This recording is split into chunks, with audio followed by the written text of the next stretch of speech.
حقوق انسانی کی خلاف ورزیاں جو مقبوضہ کشمیر میں ہو رہی ہیں اس کے اوپر ایک جامع رپورٹ شائع کی ہے. ایک برطانوی پارلیمنٹ کا گروپ ہے جسے کہتے ہیں all party parliamentary Kashmir group, اس نے ایک رپورٹ چھاپی ہے. جو یورپین پارلیمنٹ ہے اس نے باقاعدہ ایک ہیئرنگ کی جس میں office of the high commissioner کی رپورٹ کی صفارشات کی توثیق کی ہے اور ہندوستان سے مطالبہ کیا ہے کہ یہ حقوق انسانی کی خلاف ورزیاں یا انسانیت کے خلاف جرائم کا خاتمہ کرے. تو میں سمجھتا ہوں کہ اس کے دو تین مقاصد ہیں. جو آپ کا سوال ہے بہت اہم سوال ہے. پہلا یہ کہ جیسا کہ آپ نے کہا کہ ایک نئی کہانی پیدا کرنا تاکہ توجہ بڑھ سکے. دوسرا یہ ہے کہ وہ جو وہاں آبادی کے تناسب کو تبدیل کرنے کے لیے مقبوضہ کشمیر میں جو منصوبہ بندی کر رہے ہیں اس سے توجہ ہٹانا اور اس کے توجہ ہٹانے کے لیے انہوں نے یہ بھی کیا ہے کہ لائن آف کنٹرول کے اس پار انہوں نے بغیر کسی اشتعال کے فائرنگ شروع کر دی ہے. تو یہ ان کے گنے چنے مقاصد ہیں. لیکن وہ نوشتہ دیوار نہیں پڑھ رہے کہ وہ کشمیر پر یہ قبضہ اس طریقے سے فوجی ذرائع سے ریاستی دہشت گردی کے ذریعے مستقل نہیں کر سکتے.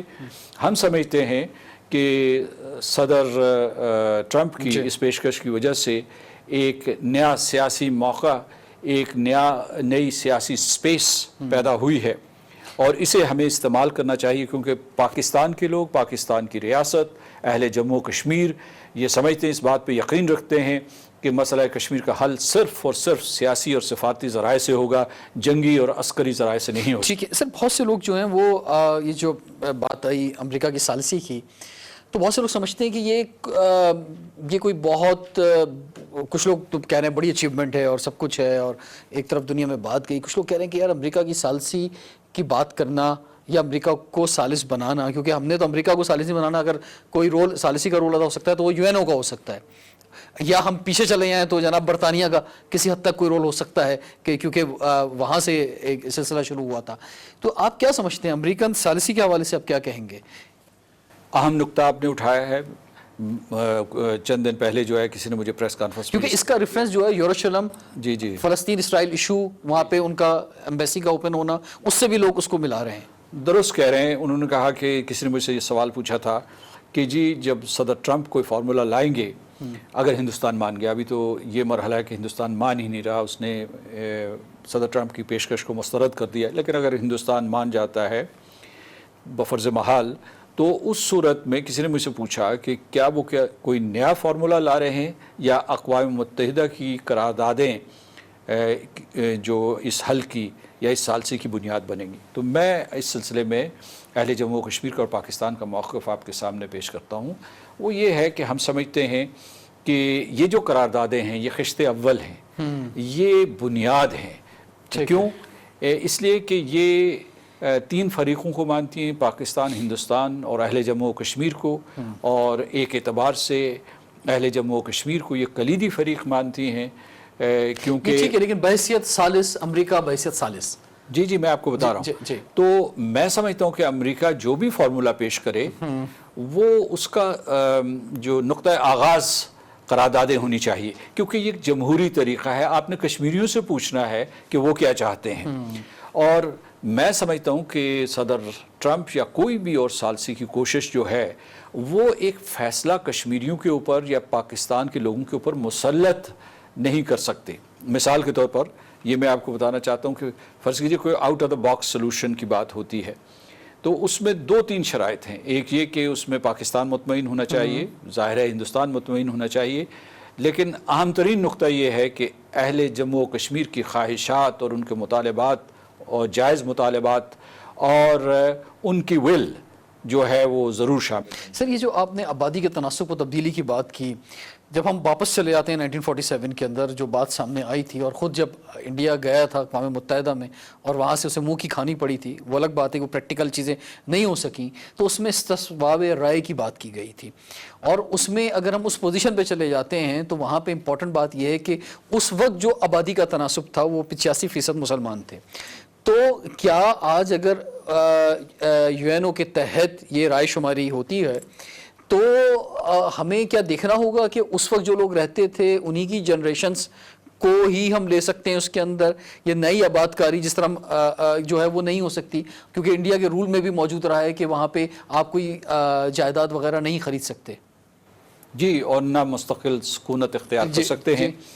لیکن یہ کہ میں آپ کو بتاؤں کہ سن 1947 میں آپ گئے، میں آپ کو یاد دلانا چاہتا ہوں، سن 1947 میں نومبر کے مہینے میں جموں میں تقریباً 2,37,000 مسلمانوں کو شہید کیا گیا تھا ایک قتل عام کے ذریعے، اور اس طریقے سے وہاں اور 5 لاکھ کے قریب جو ہے ادھر پاکستان کی طرف سیالکوٹ، راولپنڈی کی طرف یا لاہور کی طرف دھکیل دیے گئے تھے۔ تو ایک مسلمانوں کا انخلا ہوا، ایک جو ہے ان کو وہاں قتل کیا گیا۔ تو جموں میں اس وقت آبادی جو تھی وہ 61 مسلمانوں کی آبادی 61% تھی، آج جو ہے 33% ہے۔ ٹھیک ہے۔ تو اس مذموم کوشش میں وہ کامیاب بھی رہے۔ لیکن اب ہمارا مطالبہ اب جو ہے تقریباً جو پورے کے پورے مقبوضہ کشمیر میں مسلمانوں کی آبادی 68% کے قریب ہے، اس میں کوئی تھوڑی آپ جمع تفریق کر سکتے ہیں۔ ہمارا اس وقت مطالبہ یہ ہے کہ اس کو مزید تبدیل نہ کیا جائے کسی بھی صورت میں، کیونکہ اقوام متحدہ کے جو اپنے قراردادیں ہیں اس کے مطابق یہ ایک متنازع علاقہ ہے۔ اس کے بعد جو 4th جنیوا کنونشن ہے اس کا ایڈیشنل پروٹوکول 1 جو ہے، جو انٹرنیشنل کرمنل کورٹ کا اسٹیٹیوٹ ہے، اس کے مطابق اس قسم کے آبادی کے تبادلے یا ٹرانسفر یا لوگوں کا انخلا یا باہر سے ہندوستان سے آ کے کشمیر میں لوگوں کو آباد کرنا، یہ ایک جنگی جرم ہے اور یہ قابل گرفت ہے۔ تو اور دوسرا یہ ہے کہ ہندوستان نے جو ہمارے ساتھ شملہ معاہدہ کیا ہوا تھا اس میں لکھا ہوا تھا کہ کسی قسم کی کوئی تبدیلی جو ہے مقبوضہ کشمیر میں نہیں کی جائے گی۔ مثال کے طور پر جو زمین پہ کوئی تبدیلی، گراؤنڈ پہ کوئی کسی قسم کی تبدیلی نہیں کی جائے گی۔ اب ہندوستان یہ بھارتیہ جنتا پارٹی ہے اور اس کے پھر انتہا پسند حلیف ہیں، مثال کے طور پر جس میں راشٹریہ سیوک سنگھ ہے، بجرنگ دل ہے، وشوا ہندو پریشد ہے یا شیو سینا ہے، یہ سارے کے سارے مل کے کہہ رہے ہیں کہ کشمیر کے مسئلے کا حل یہ ہے کہ وہاں جو کشمیریوں کو مراد حاصل ہیں سکونت کے، ملازمت کے، جائیداد خریدنے اور فروخت کرنے کے، ان سے انہیں محروم کر دیا جائے، اور محروم کرنے کے بعد ان کو وہاں جو ہے ہندو لا کے آباد کر دیا جائے۔ تو اس طریقے سے یہ مسئلہ ختم ہو جائے گا۔ میں سمجھتا ہوں کہ یہاں جو مقبوضہ کشمیر نے بڑا مضبوط سگنل دیا ہے کہ اگر آپ ایسا کریں گے تو پورے کے پورے ہندوستان کے تن بدن میں آگ لگے گی، اور یہ آگ کے شعلے جو ہے وہ صرف کشمیر تک محدود نہیں ہوں گے، جنوبی ایشیا تک پھیل جائیں گے۔ سر اس میں اگر ہم جذباتی ہونے کے بجائے تھوڑا سا گراؤنڈ پر، کیونکہ آبادی کے تناسب کی بات ہوئی اور وہ جو رائے شماری کی تھی اس وقت جو صورتحال تھی، آج جو تبدیلی ہوئی ہے یا کرنے کی کوشش کی ہے انڈیا نے، اس پر آپ نے ابھی روشنی ڈالی۔ بہت سے فارمولے بیچ میں آتے رہے۔ اگر ہم آج وزیر اعظم پاکستان کہتے ہیں کہ مشرف صاحب کے دور میں ہم اس کے حل کے قریب کہیں کچھ پہنچ گئے تھے، تو اس طرح سے ہم اس فارمولے کو بھی ایک پرویز مشرف فارمولہ کہہ سکتے ہیں اس دور کے اندر۔ ہم نے بھی اپنے انٹرویوز میں نے خود بھی مشرف صاحب سے کئی بار اس پہ سوال کیا، تو یہ فرمائیں سر کہ اس میں اگر ہم اوور آل کشمیر کو یعنی جموں اور کشمیر کو، اور ہم جب اپنے بھی ایریاز کو دیتے ہیں، اس کو ایک پورے کو دیکھنے کے بجائے اگر ہم اس کو ڈسٹریبیوٹ کر دیں علاقے وائز اور اس فارمولے پہ چلے جائیں کہ آج بھی جناب دیکھ لیتے ہیں کہ کہاں کس کی آبادی ہے، اور اس میں ہم یہ قبول کر لیں کہ نہیں ٹھیک ہے جہاں آبادی ہے، اور پہلا فارمولہ جغرافیہ کا تھا جو اس طرف لگتا ہے، یعنی وہ آپ کے بارڈرز کے ساتھ جو علاقے لگتے ہیں اور آبادی کا تناسب وہاں ہندوؤں کا زیادہ ہے یا نان مسلم کا زیادہ ہے، تو ادھر ان کو دے دیے جائیں، اور جہاں مسلم اکثریت ہے وہ ہمارے پاس آ جائے۔ تو اس لیے جو بٹوارہ اگر بنگال کا ہو سکتا ہے، اگر پنجاب کا ہو سکتا ہے، تو کشمیر کا کیوں نہیں ہو سکتا؟ پہلی شرط تو یہ کشمیریوں سے پوچھنا پڑے گا۔ آپ یوں کہ بند کمروں میں جو ہے فارمولے نہیں بنا سکتے اور انہیں ان کے اوپر مسلط نہیں کر سکتے۔ ٹھیک ہے۔ دوسری بات یہ ہے، میں آپ کو بتاتا ہوں کہ جو ہندوستان کیا آمادہ ہے، پہلے تو فریقین کا سفارتکاری کے لیے آمادہ ہونا ضروری ہے۔ ٹھیک ہے۔ ہندوستان آمادہ ہی نہیں، وہ کہتا ہے کہ یہ جو کشمیر ہے، جموں و کشمیر، یہ اس کا اٹوٹ انگ ہے، اور انہوں نے یہ بات جو ہے اپنے آئین میں بھی لکھ دی ہے، اور وہ یہ کہتے ہیں کہ یہ ہندوستان کی ریاست کا حصہ ہے۔ اچھا، یہ وہ کہتے ہیں، وہ تو اس کے اوپر وہ اسے متنازع ہی نہیں مانتے، آپ سے بات کرنے کے لیے تیار نہیں ہیں، نہ کشمیریوں سے بات کرنے کے لیے تیار ہیں، نہ پاکستان سے بات کرنے کے لیے تیار ہیں، نہ بین الاقوامی برادری کی ثالثی قبول کرنے کے لیے تیار ہیں۔ تو آپ کیوں یک طرفہ رعایت کریں گے، اور وہ بھی قبل از وقت؟ کہ مطلب ہے کوئی ٹیبل پہ بیٹھا ہی نہیں، تو آپ یہ کہہ رہے ہیں کہ اپنی پوزیشن کو آپ آہستہ آہستہ جو ہے وہ کم کرتے چلے نہیں سر، میں تو اس فارمولے کی بات کر رہا ہوں کہ جس پہ بات کی جاتی ہے کہ جناب کہ ہم کہیں کسی نتیجے پہ پہنچ رہے تھے، ورنہ تو ڈیبیٹ ہی چلتی رہے گی اور یہ جنگ ہی چلتی رہے گی. نہیں، میں آپ کو بات بتا رہا ہوں کہ اس میں جو اصل اور مرکزی فریق ہے وہ کشمیری ہے، اور کشمیری قربانیاں دے رہے ہیں، لہو دے رہے ہیں. ٹھیک ہے، یہ جذباتیت کی بات نہیں ہے. آج آپ اور میں بیٹھے ہیں، محاصرے و تلاشی کا ایک آپریشن ہوا ہوگا، اس میں جو ہے کہ نوجوان اپنی زندگیاں کھو بیٹھے ہوں گے، اور یہ سال بدترین سال رہا ہے، اور اس میں کتنے لوگ 300 کے قریب لوگ مارے گئے ہیں، نوجوان نہتے غیر مسلح بغیر کسی ہتھیار کے مارے گئے ہیں. اور جو پیلٹ گن کے تحت جو زخمی ہوئے ہیں وہ الگ ہے، اور پیلٹ گن کے ذریعے جو ان کو بصارت سے محروم کر دیا گیا ہے. تقریباً پچھلے 2.5 سال میں کوئی میرا خیال ہے کہ 1000 سے لوگ 1200 کے قریب جو ہے بالکل اندھے ہو چکے ہیں، 6000 کے جسم چھلنی ہیں. تو یہ لوگ جنگ آزادی لڑ رہے ہیں، لہٰذا ہمیں بڑے محتاط اور ذمہ دار سفارتکاری کا مظاہرہ کرنا ہے کہ کوئی ایسے سودے کے بارے میں یا کسی ایسے حل کے بارے میں نہ سوچیں جو ان کے لہو کی توہین کرے، شہیدوں کے لہو کی توہین. اچھا، ایک اور چیز میں اس میں آپ کو بتاتا ہوں، یہ فارمولہ نیا نہیں ہے. سن 1952 میں ایک ہوتے تھے آسٹریلیا کے، ایک اقوام متحدہ کی طرف سے ایک نمائندے تھے، ان کا نام سر اوون ڈکسن تھا. تو انہوں نے یہ فارمولہ دیا تھا، چناب کا نہیں چناب کا نہیں، انہوں نے کہا تھا کہ یہ جو مختلف خطے ہیں کشمیر کے، ہندو میجورٹی کے اور اس کے بعد جو مسلم میجورٹی کے، ان میں الگ سے رائے شماری کروا دی جائے، اور وہ بھی ایک، لیکن اس کو بھی قبولیت حاصل نہیں ہوئی. جو مشرف صاحب کا فارمولہ تھا وہ اصل میں صورتحال کو جوں کا توں برقرار رکھنے کا تھا، جس کو سٹیٹس کو کہتے ہیں. اس میں کوئی تبدیلی نہیں آنی تھی، بلکہ یہ تھا کہ جی شاید وادی کشمیر کو مطلب ہے جموں اور لداخ ان کے پاس رہیں گے، گلگت بلتستان اور آزاد کشمیر ہمارے پاس رہیں گے. جو وادی کشمیر جو ہے اسے محدود قسم کی آزادی دے دی جائے گی، لیکن اس کے اوپر ایک جوائنٹ کنٹرول ہوگا پاکستان کا اور ہندوستان کا، اور افواج جو ہے وہ سرحدوں سے پیچھے ہٹا دی جائیں گی، اور جو سرحدیں ہیں وہ بے معنی ہو جائیں گی. اچھا، یہ جو ہے یہ بڑا پرکشش لگتا ہے، لیکن جب آپ اسے عملی جامہ پہنانے کی کوشش کریں اس فارمولے کو تو بہت دقتیں ہوگی. چلیے اسی سے شروع کر دیجئے گا. کیا اعتماد کی اتنی فضا کبھی بحال کی جا سکتی ہے کہ دونوں افواج تیار ہو جائیں کہ وہ اپنے دستے پیچھے ہٹا لیں؟ تو میرے کہنے کا مطلب یہ ہے کہ کھلی آنکھوں کے ساتھ، بھرپور فہم و فراست کے ساتھ، اور اس کے بعد کشمیریوں کی قربانیوں کو مد نظر رکھتے ہوئے آپ سفارتکاری کریں. اچھا، دوسرے میں آپ کو ایک بات بتا رہا ہوں کہ کشمیری آج تک کیوں مارے جا رہے ہیں اور کیوں کٹ رہے ہیں، اس کی بنیادی وجہ ان کی پاکستان سے وابستگی ہے. ٹھیک ہے، ابھی بھی جو نعرے بلند ہو رہے ہیں ان میں سے ایک نعرہ میں آپ کو بتاتا ہوں، وہ یہ ہے، اور آج کل بلند ترین نعرہ ہے کہ ہم پاکستانی ہیں، پاکستان ہمارا ہے. اور وہاں کا جو نوجوان لڑکا ہے وہ خود تو گولی سے نیچے گر جاتا ہے، لیکن گرتے گرتے پاکستان کے جھنڈے کو بلند رکھتا ہے. سبحان اللہ. جی، تو میں یہ کہتا ہوں اور جب وہ دفن ہوتا ہے تو وہ جھنڈے کے اندر ہی دفن جھنڈے کے اندر دفن ہوتا ہے، اور جب اس کے جو فیونرل ہوتا ہے اس میں جب لوگ جاتے ہیں تو پورے کے پورے اجتماع کا رنگ ہرا ہو جاتا ہے پاکستانی جھنڈوں کی وجہ سے.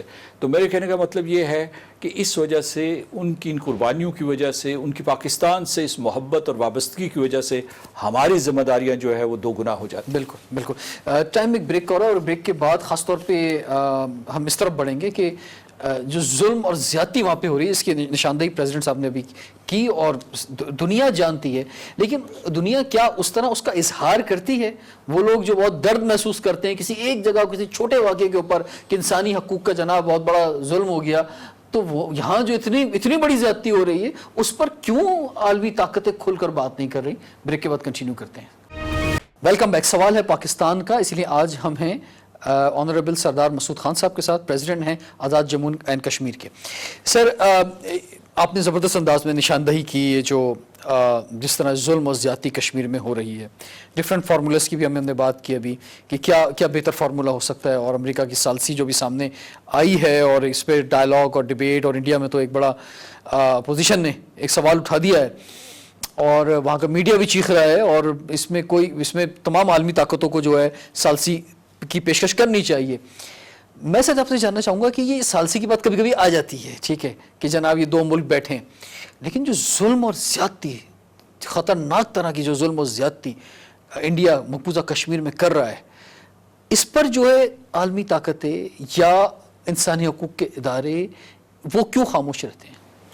میں آپ کو اس کی وجہ بتاتا ہوں. ایک تو یہ ہے کہ ان کے یہ جو عالمی طاقتیں ہیں ان کے ہندوستان کے ساتھ بہت گہرے تعلقات ہیں، ان کے معاشی مفادات ہندوستان کے ساتھ وابستہ ہیں، ان کے اسٹریٹجک مفادات ہندوستان کے ساتھ وابستہ ہیں. ایک تو یہ بڑی وجہ ہے جس کی وجہ سے وہ خاموش ہیں، اور دوسرے یہ کہ وہ ہندوستان کے عدسے سے پوری کی پوری صورتحال کو دیکھتے ہیں اور کشمیر کے سلسلے میں وہ خاموش رہتے ہیں. یہ میں حکومتوں کی بات کر رہا ہوں. جو غیر حکومتی تنظیمیں ہیں، جو حقوق انسانی کی تنظیمیں ہیں، انہوں نے کھل کر لکھا ہے. اس میں ایمنسٹی انٹرنیشنل ہے، ہیومن رائٹس واچ ہے، فزیشنز فار ہیومن رائٹس ہے، کرائسس واچ ہے. ان سب لوگوں نے کھل کے لکھا ہے کہ وہاں پیلٹ گن کا استعمال ہو رہا ہے، وہاں کالے قوانین کا استعمال ہو رہا ہے. بلکہ یہ کہ ابھی جو ایمنسٹی انٹرنیشنل کی رپورٹ جو ہے وہ شائع ہوئی تھی، تو ہندوستان نے ایمنسٹی انٹرنیشنل کی وہ رپورٹ ریلیز نہیں ہونے دی وہاں، بلکہ ایمنسٹی انٹرنیشنل کا داخلہ بند ہے. اچھا، اسی طریقے سے جو میں نے ابھی تھوڑی دیر پہلے ذکر کیا کہ جو اقوام متحدہ میں office of the high commissioner for human rights ہے، انہوں نے بڑی جامع رپورٹ شائع کی گزشتہ برس، اور ہندوستان نے اس مرتبہ اتنا زور ڈالا وہاں جو high commissioner for human rights ہے مشیل بیکلے کے اوپر کہ اس مرتبہ رپورٹ نہیں آنی چاہیے، لیکن انہوں نے اس دباؤ کو قبول نہ کیا اور انہوں نے رپورٹ شائع کر دی ہے. یہ میں آپ کو ایک اور چیز بتانا چاہتا ہوں. دوسرا یہ ہے کہ جو برطانوی پارلیمنٹ ہے اس نے بھی ایک رپورٹ شائع کی، اور جو ہے یورپین پارلیمنٹ بھی اس سلسلے میں دلچسپی لے رہی ہے. ابھی 2 دن پہلے ہی بلکہ جو ہے یورپین یونین کا ایک ڈیلیگیشن آیا ہوا تھا جو میرپور راولہ کوٹ گیا، اسلام آباد میں اس کی ملاقاتیں ہوئی، چیئرمین کشمیر کمیٹی سے ان کی ملاقات ہوئی، اور اس کے بعد وزیر خارجہ شاہ محمود قریشی صاحب سے ہوئی. تو ان میں دلچسپی ہے. المیہ یہ ہے، 2 المیہ ہیں. ایک تو یہ ہے کہ وہاں جو اس وقت حکومتیں ہیں وہ خاموش ہیں. یعنی ہمیں بے حد خوشی ہے کہ صدر ٹرمپ نے اتنی جرأت سے اتنے واضح انداز میں واشگاف الفاظ میں کشمیر کا ذکر کیا، بلکہ ثالثی کی پیشکش بھی کر دی. لیکن باقی حکومتیں جو ہیں، برطانیہ میں ہوں، برسلز ہو، یا جو باقی جو مغربی حکومتیں ہیں، خلیجی ریاستیں جو ہیں، ان کے بلکہ ہندوستان سے بھی تعلقات بڑھ رہے ہیں، وہ خاموش ہیں. دوسری وجہ یہ ہے کہ جو پاکستانیوں کا مائنڈ سیٹ، پاکستانیوں اور کشمیریوں کا مائنڈ سیٹ ہے، یعنی اہل پاکستان اور اہل کشمیر کا، وہ یہ ہے کہ ہم جائیں نہ جائیں وہ ہماری حمایت کریں. یعنی ہم بین الاقوامی ایوانوں میں نہ جائیں، ہم بین الاقوامی کیپٹلز جو ہیں ان میں نہ جائیں. اب دیکھیے کہ اگر آپ کوئی جواب چاہتے ہیں، آپ حمایت چاہتے ہیں، تو جا کے دستک دیں جنیوا میں، برسلز میں، اس کے بعد واشنگٹن ڈی سی میں، نیو یارک میں، اور غیر حکومتی تنظیموں کے ساتھ رابطے کریں. ہماری لکھت پڑھت بھی اتنی زیادہ مؤثر نہیں ہے، مطلب یہ ہے کہ ہم مراسلے نہیں بھیج رہے جو حقوق انسانی کی خلاف ورزیاں ہو رہی ہیں. آپ کو پتہ ہے مقبوضہ کشمیر تو قید و بند کی حالت سے گزر رہا ہے نا، ان کے اوپر کتنی پابندیاں. ابھی بھی جو ہے وہاں انفارمیشن بلیک آؤٹ ہے، وہ کوئی چیزیں باہر نہیں بھیج سکتے. ابھی جو آپ نے یہ کہا کہ 25,000 اور ٹروپس انہوں نے بھیجیں، ان کا ایک مقصد یہ بھی ہوگا کہ ان کے ارد گرد جو ہے نہ صرف وہ کارڈن سرچ آپریشنز ہوتے ہیں کہ انفارمیشن کارڈن بھی جو ہے وہ لگا دیا جائے، تاکہ وہ وہاں ہونے والے مظالم کی کہانی باہر نہ پہنچے. انٹرنیٹ استعمال نہیں کر پا رہے، نہیں کر پا رہے، وہاں پہ کوئی مبصر دنیا کے نہیں جا پا رہے، کوئی جرنلسٹ وہاں پہ نہیں جا پا رہا. مقصد ایک بہت بڑے ظلم اور زیادتی ہے، اور ان کو ایسے ہی ہے کہ جیسے کسی کو جیل میں قید کر دینا، درست، اور ان سے جو ساری چیزیں، سارے حقوق جو ان سے لے لینا، اور پھر صرف قید نہیں کر دینا بلکہ روزانہ لاشیں گرانا. درست. تو میں یہ کہتا ہوں کہ آپ بالکل درست کہہ رہے ہیں، لیکن کچھ دوش ہمارا بھی ہے. اچھا، یہ جو ہمارا دوش ہے، اس میں جو پچھلی گورنمنٹ کی اگر بات کریں، اور اس میں وزیر نواز شریف صاحب جو وزیر اعظم تھے، ان کا وزیر خارجہ نہ رکھنا، اور ایک 4 سال تک ایک آپ کی لیڈر نہ ہونا وزیر خارجہ، آپ سمجھتے ہیں کہ اس میں بھی بڑا نقصان ہوا پاکستان کے کیس کا؟ میں یہ نقطہ آپ کے سامنے پیش کرنا چاہتا ہوں کہ سن 1972 سے لے کر اب تک ہم نے 2 طرفہ تعلقات اور 2 طرفہ سفارتکاری پہ زیادہ انحصار کر لیا. اسی لیے پہلے جو ہے کمپوزٹ ڈائلاگ پروسیس کا آغاز ہوا، پھر اب کمپریہنسو ڈائلاگ کے لیے ایک قسم کا 10 نکاتی ایجنڈا طے ہوا. ہندوستان تو آپ کو فریب دے گا، دھوکہ دے گا، وہ کبھی بھی آپ سے صحیح قسم کے مذاکرات نہیں کرے گا کشمیر کے سلسلے میں بالخصوص. باقی چیزوں کے اوپر وہ کر سکتا ہے، اعتماد سازی کے اوپر کر سکتا ہے، تجارت کے اوپر کر سکتا ہے، لیکن اس کے اوپر نہیں کرے گا. میں آتا ہوں کہ ہمارا کیا قصور یا کمی ہے. وہ یہ ہے کہ ہم نے جو بین الاقوامی سطح پہ ایک دباؤ پیدا کرنا تھا، سفارتی اور سیاسی دباؤ پیدا کرنا تھا، اس پہ اتنی محنت نہیں کی جتنی کہ ہمیں کرنی چاہیے. میں خود اقوام متحدہ میں رہا ہوں اور دفتر خارجہ آج بھی کام کر رہی ہے. میں دفتر خارجہ کی اس لیے تعریف کرنا چاہتا ہوں کہ اس مرتبہ جب یہ رپورٹ تھی office of the high commissioner for human rights کی، اس کو دبانے کے لیے ہندوستان نے سر توڑ کوشش کی، لیکن ہمارے دفتر خارجہ نے اسے ناکام کر دیا. تو دفتر خارجہ پس پردہ کام کرتا رہتا ہے. ہم ہر ایوان میں آواز بلند کرتے ہیں، لیکن جو کشمیر کے سلسلے میں کوشش ہونی چاہیے وہ شہریوں کی سطح پہ ہونی چاہیے، وہ پریشر گروپس کی سطح پہ ہونی چاہیے، وہ ہمارے اکیڈمکس جو ہیں یا جو انٹلیکچوئلز ہیں یا اس کے بعد ذرائع ابلاغ کے لوگ ہیں، وہ مختلف جگہوں پہ جائیں، سول سوسائٹی کے ساتھ ملاقات کریں، مختلف پارلیمنٹ سے ملاقات کریں. تو اس میں تو یہ اسی وقت ممکن ہے کہ جب حکومت وقت جو بھی ہے اس کے یہ ایجنڈا نمبر 1 ہو، اور اس میں بجٹ سے لے کر ہر چیز جو ہے اس میں فوکس کیا جائے تو ہی ہو سکتا ہے. یہ درست کہہ رہے ہیں، اور یہ آپ کی طرف سے ایک تجویز بھی ہو سکتی ہے. لیکن میں آپ کو بتاؤں کہ پاکستان ہمیشہ ماضی قریب میں بھی اور ماضی بعید میں بھی ہمیشہ کسی نہ کسی اندرونی خلفشار کا شکار رہا ہے، یا سیاسی عدم استحکام کا شکار رہا ہے، یا معاشی بحران کا شکار رہا ہے. تو نازک دور سے ہم ہمیشہ گزرتے رہے، ہم نازک دور سے گزرتے رہے ہیں. الحمدللہ ہم نے اچھا خاصا سفر طے کر لیا ہے. کل بھی جب میں آپ کی یوتھ پارلیمنٹ سے خطاب کر رہا تھا تو میں نے لوگوں کا حوصلہ بندھایا کہ جوہری ریاست بن گئے ہو. 32 ملین آپ کی آبادی تھی سن 1947 میں، اب آپ جو ہیں وہ کوئی 212 ملین ہیں. اس کے باوجود آپ نے اپنی آبادی کو کبھی بھوکا نہیں رکھا. اور اس کے بعد آپ کی جو بار پرچیسنگ پیرٹی ہے اس کے تحت جو ہے آپ اس وقت 24ویں نمبر پہ دنیا میں. اور یہ پیشگوئی کی جا رہی ہے، پیشنگوئی کی جا رہی ہے کہ سن 2050 تک ممکن ہے آپ دنیا کی 10 بڑی ریاستوں میں ہوں. تو مایوسی کی میں بات نہیں کر رہا کہ مطلب آپ نے یہ سفر کیا، لیکن یہ بھی میں نے کہا تھا کل آپ سے کہ یہ آپ کی منزل نہیں ہے. منزل آپ کی بہت بلند ہے، اور آپ کا سفر کٹھن ہے اور لمبا ہے، اور آپ کو یہ جاری رکھنا چاہیے، نوجوانوں کو بالخصوص. تو میں یہ کہوں گا کہ مایوسی کی بات نہیں ہے. میں سمجھتا ہوں کہ ہندوستان سے خائف ہونے کی ضرورت نہیں ہے، اس کے ظلم و ستم سے ڈرنے کی ضرورت نہیں ہے. اور کشمیریوں نے بھی قسم کھائی ہوئی، اور اہل پاکستان نے بھی، کہ ہم کشمیر کو آزاد کروا کے رہیں گے. ٹھیک ہے سر. اس میں ایک جو ہم یورپ میں دیکھتے ہیں کہ یورو کرنسی کی اگر بات کریں یا شینگن ویزے کی ہم بات کریں تو اس حوالے سے اس فارمولے پر بھی بہت بات ہوتی ہے کہ کوئی بھی ملک اکیلا ترقی نہیں کرتا، ریجن ترقی کرتے ہیں.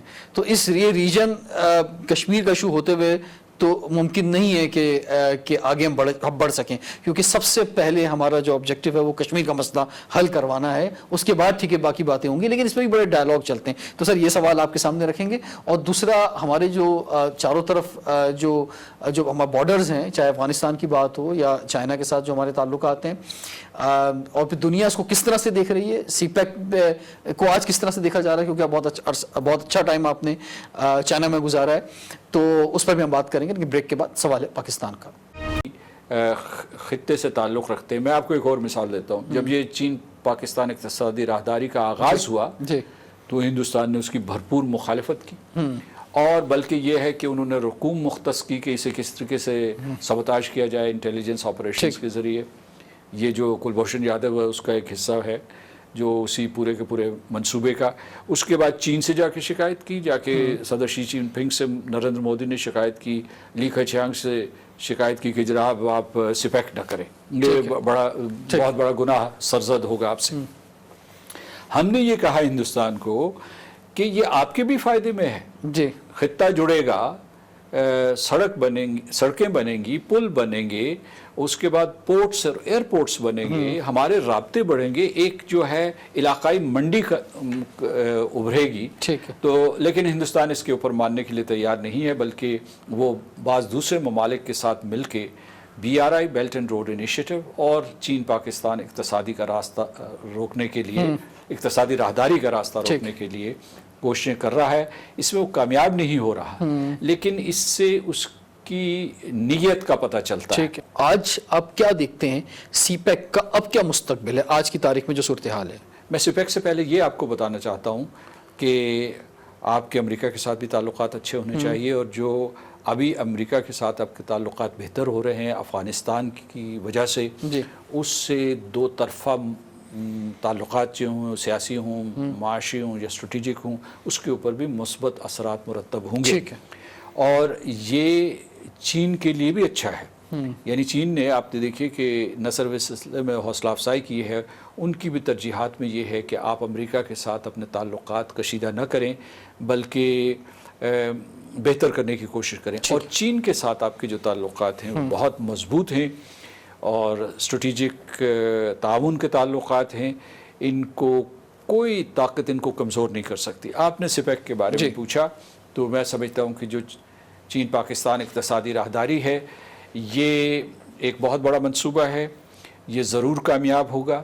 اس کے بہت سے کم لوگوں کو یہ پتہ ہے کہ اس کے بہت سے منصوبے کامیاب ہو چکے ہیں۔ ان کو ارلی ہارویسٹ پروجیکٹ، جو پہلی فصل کے منصوبے تھے، وہ مکمل ہو چکے ہیں، کچھ زیر تکمیل ہیں، اور کچھ جو ہے سن 2020 سے 2030 تک مکمل ہوں گے۔ ٹھیک، تو یہ سارے کے سارے پروجیکٹ مکمل، یہ آپ کے لیے خوشخبری ہے، سب کے لیے ایک نوید ہے کامیابی کی۔ لیکن میں آپ کو ایک اور بات یہ کہنا چاہتا ہوں کہ میں نے کہا تھا کہ پاکستان اپنے آپ کو ایک بڑا ملک سمجھے، تو اس تناظر میں یہ کہوں گا کہ یہ جو سپیک ہے، یہ پاکستان کے معاشی منصوبوں کا، یہ معاشی ترقی کے لیے ایک سبسٹیٹیوٹ نہیں ہے، یہ اس کا متبادل نہیں ہے۔ پاکستان اس سے بہت بڑا ہے، پاکستان کی استعداد بہت بڑی، آپ اسے جو ہے ایک کیٹلسٹ کے طور پر استعمال کریں، اسے ایک لانچنگ پیڈ کے طور پر استعمال کریں اور اپنا صحیح مقام حاصل کریں۔ یعنی یہ نہیں کہ ادھر سے ایک قسم کی پائپ لائن ہے، لائف لائن ہے جو چین سے آ رہی ہے، خدا نخواستہ کل ختم ہو گئی پھر کیا کریں گے؟ تو آپ دھڑام سے گریں گے۔ نہیں، اپنے اتنے مضبوط مسلس ریاست کے پیدا کریں کہ آپ اس موقع سے بھی فائدہ اٹھائیں، اور جو مغربی یورپ ہے یا شمالی امریکہ ہے یا جو خلیجی ریاستیں ہیں، ان کی جو معاشی توانائی ہے اس سے بھی بھرپور استفادہ کریں۔ تو اس کے لیے ہر حکومت کو اپنا مؤثر ترین کردار ادا کرنا چاہیے، اور میں سمجھتا ہوں کہ تمام پاکستانیوں کو تمام اختلافات کے باوجود اپنی صفوں میں اتحاد پیدا کرنا چاہیے۔ اتحاد سے وہ فولاد پیدا کریں گے جس سے ایک عظیم پاکستان دنیا کے نقشے پہ ابھرے گا۔ ٹھیک ہے سر، بس آخری سوال یہ کہ جو مقبوضہ کشمیر میں ہمارے بھائی بہن ہیں جو اس وقت ظلم و زیادتی کا شکار ہیں، جو یقینی طور پر پاکستان ہی کی طرف دیکھ رہے ہیں، پاکستان ہی ان کا وکیل ہے، وہ اور ہم الگ الگ نہیں ہیں، ہم انہیں اپنا حصہ سمجھتے ہیں، وہ ہمیں اپنا حصہ سمجھتے ہیں، ان کے ہر نعرے میں، ان کے ہر سوچ میں، ہر لمحے میں پاکستان موجود ہے، ان سے کیا کہنا چاہیں گے؟ میں صرف یہ کہنا چاہتا ہوں کہ آپ کے ٹیلی ویژن چینل کے ذریعے کہ ہم آپ کے ساتھ ہیں، ہمارا دل بھی خون کے آنسو روتا ہے، جی، اور یہ میں آپ کو بتاؤں کہ ہم آپ کے ساتھ ہیں، اور مجھے یہ یقین ہے، پختہ یقین ہے، اور یہ ایمان ہے کہ ہم حق پہ ہیں اور ہم آزادی لے کر رہیں گے، جی، اور کشمیری جو ہے اپنا حق خود ارادیت لے کے رہیں گے۔ اور یہ وقت زیادہ دور نہیں ہے، یہ وقت زیادہ دور نہیں ہے، ان کی قربانیاں جو ہیں آج بھی جاری ہیں، اور میں ان کو سلام کرتا ہوں، شہداء کو خراج عقیدت پیش کرتا ہوں، ان کی قیادت، خاص طور سے جو مزاحمتی قیادت ہے اس کو سلام پیش کرتا ہوں کہ ان کٹھن حالات میں وہ کتنے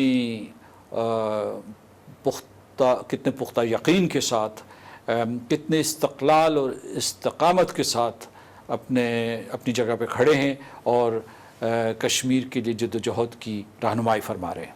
سر آپ کا بہت بہت شکریہ، آپ نے ہمیں ٹائم دیا، اور جو ہم سب کا فرض بنتا ہے، ہم جس جگہ پر ہیں کہ ہم جو ہیں وہ ہمارے پاس ایجنڈا نمبر 1، ہمارے پاس پریورٹی جو ہے ہمیشہ یہی ہونی چاہیے، چاہے پاکستانی وہ جو پاکستان میں رہتے ہیں یا وہ پاکستان سے باہر ہیں، کہ وہ سب سے پہلے کشمیر کے لیے آواز اٹھائیں، ان نہتے کشمیریوں کے لیے آواز اٹھائیں کہ جو ہماری طرف دیکھ رہے ہیں، اور وہ انتظار میں کہ انہیں جلد سے جلد آزادی ملے اور وہ پاکستان کا حصہ بنے۔